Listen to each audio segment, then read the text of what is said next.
दोस्तों आज हम लोग पढ़ने वाले हैं कि ये केमिकल रिएक्शन का पार्ट 2। इससे पहले हमने देखा था उसके हमारे डे टू डे लाइफ में किस तरह से इन्वॉल्व होते हैं केमिकल रिएक्शंस, उसके बारे में हमने देखा था। उसमें और भी बहुत सारे एक्स्ट्रा इन्फॉर्मेशन हमने दिया था। अगर आपने ना देखा है वो वीडियो तो आप देख लें, बहुत ज़्यादा इन्फॉर्मेटिव है। तो ये आज का जो पार्ट है हमारा, ये पार्ट 2 होगा।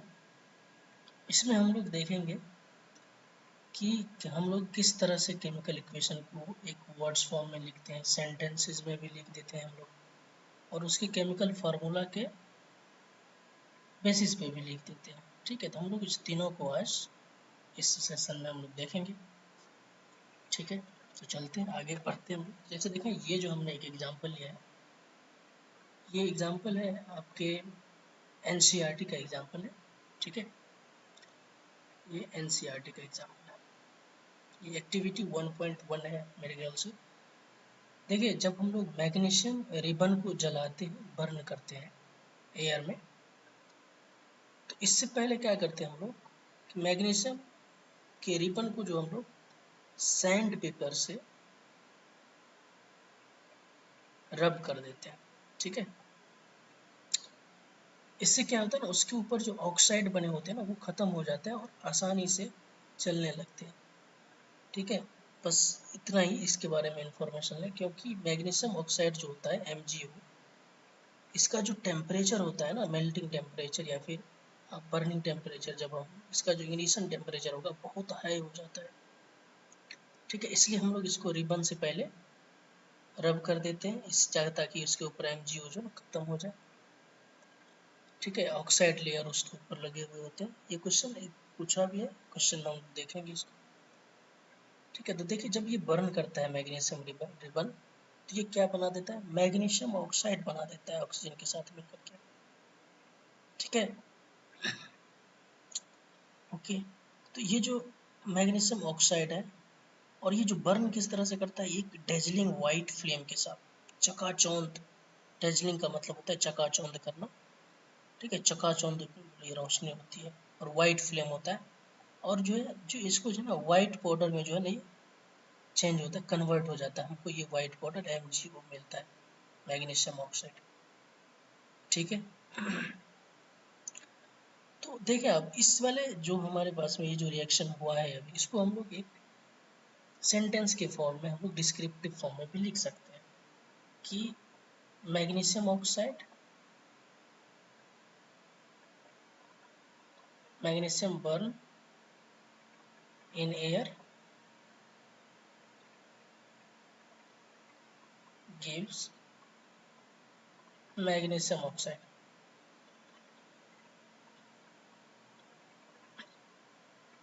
ये देखिए, ये जो सेंटेंस है ना, बार बार हम लोग नहीं लिखते हैं, ये थोड़ा लेंदी हो जाता है, थोड़ा डिस्क्रिप्टिव है, इसलिए हम लोग इसको जो है ना, इस तरह से हम लोग नहीं लिखते हैं, बार बार ये नहीं लिखते हैं।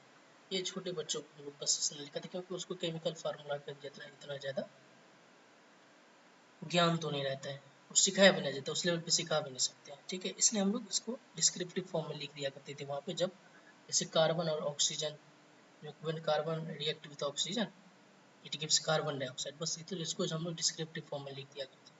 लेकिन अब हम लोग यहाँ पर जो इसको हम लोग वर्ड फॉर्म में भी लिख लेंगे। देखिए, इसको इसी को वर्ड फॉर्म में कैसे लिखते हैं, इसको हम लोग वर्ड इक्वेशन बोल देते हैं। ठीक है, तो जैसे देखो, मैग्नीशियम और ऑक्सीजन, इसको हम लोग प्लस का साइन लगाते हैं।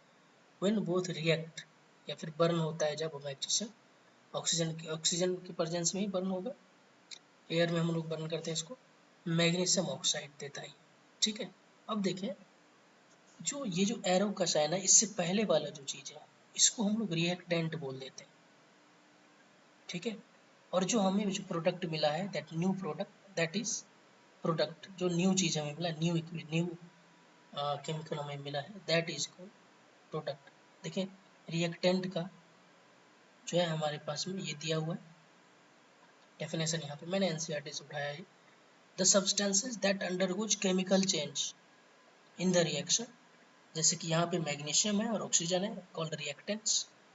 और जो न्यू सब्सटेंस बन रहे हैं, जैसे यहाँ पे बन रहा है अभी magnesium oxide form during the reaction that is called product.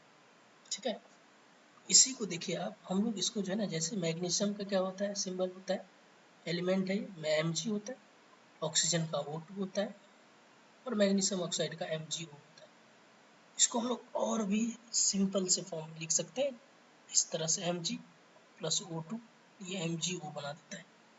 ठीक है, तो 9th क्लास में हमने पढ़ा था कि किस तरह से मैग्नीशियम ऑक्साइड या फिर कार्बन डाइऑक्साइड का फार्मूला लिखा जाता है, ये आप लोग 9th क्लास में पढ़े होंगे।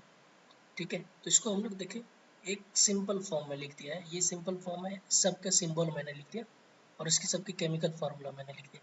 तो Mg प्लस O2 क्या बना दिया, MgO।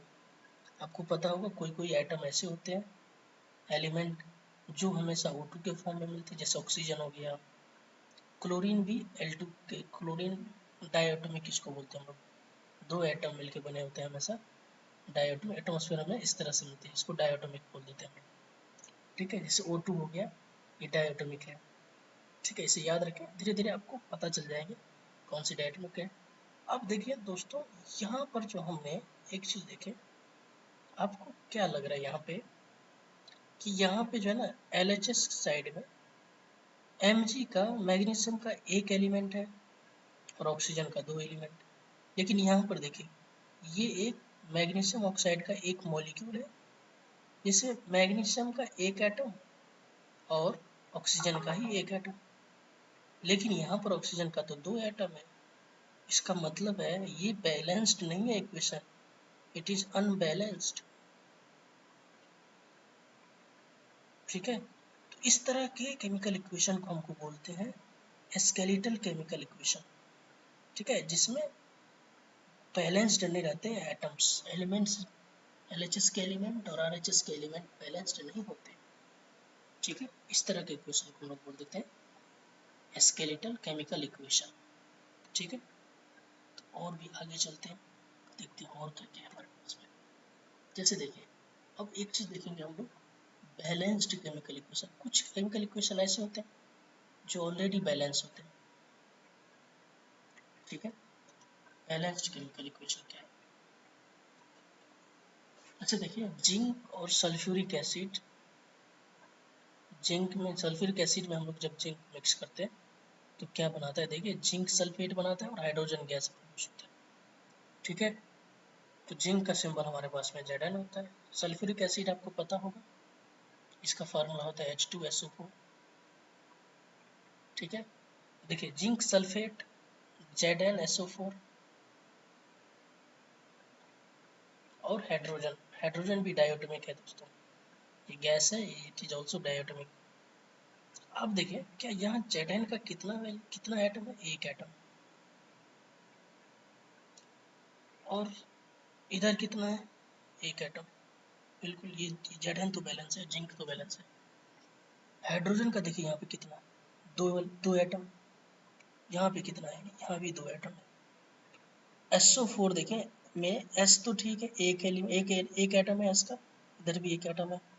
ऑक्सीजन का चार एटम, यहाँ भी ऑक्सीजन के चार एटम, ये बैलेंस्ड है, इट इज बैलेंस्ड, बैलेंस्ड है ये इक्वेशन। इस तरह एक और एग्जांपल ले लेते हैं, जैसे कार्बन प्लस ऑक्सीजन, आप ये हमेशा पढ़ते रहे होंगे, बचपन से पढ़ते आते हैं इसको।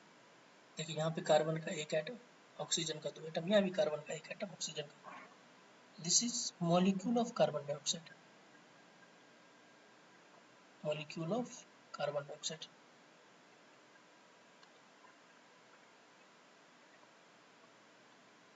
ठीक है दोस्तों, और देखते हैं आगे क्या।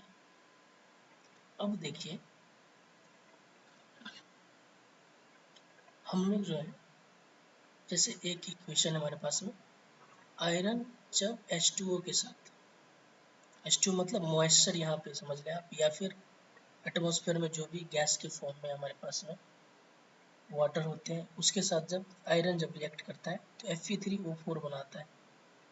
आपको पता होगा ये रस्टिंग वाला इक्वेशन है, और हाइड्रोजन गैस प्रोड्यूस करता है। ठीक है दोस्तों, तो नेक्स्ट वाले सेशन में हम लोग देखेंगे कि बैलेंसिंग, देखेंगे balancing of equation, balancing of equation. ठीक है दोस्तों, और बढ़िया से सीखेंगे।